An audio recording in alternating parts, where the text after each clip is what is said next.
Chief Minister N. Biren has stated that the government is driving efforts to enhance educational infrastructure in Manipur with a focus on upgrading institutions like Dhanamanjuri University (DMU) and Manipur Technical University (MTU). He was speaking on the sideline of inspecting the ongoing construction projects at DMU and MTU, including new facilities like auditorium, PG Boys Hostel and PG Girls Hostel, which valued at approximately rupees 75 crores. He also emphasized the importance of providing educational institutions with proper infrastructure, faculties, and resources.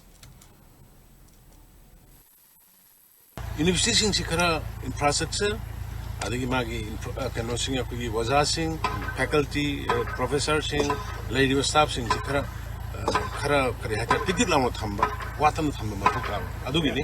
ai we bazar leiraga su amal leiraga su infrastructure like ya damina si sagale su 70 crore bukini library ga si phajana manung do nana satra mayam si anu bulai ko gyan sange knowledge sange khangom sange akoi gi si manipur ra koi khara backup khitang wi academically focus bi educationally bi je khitang what pa donu bi aduna ne koi na education sector da I'm going to focus relation.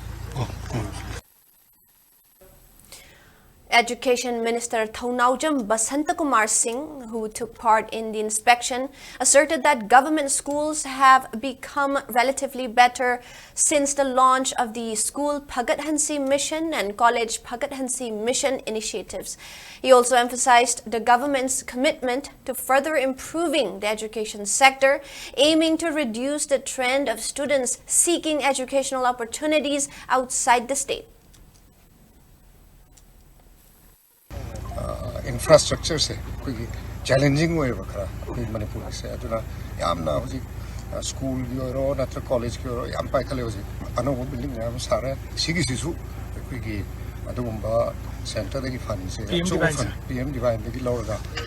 sabe infrastructure ni aduga mapan gi koi gi leiriba education gi mapan gi challaga higher education gi chali me am ji ka reduce torga Manipur da my focus to na koi honoring CM direction ka do honorary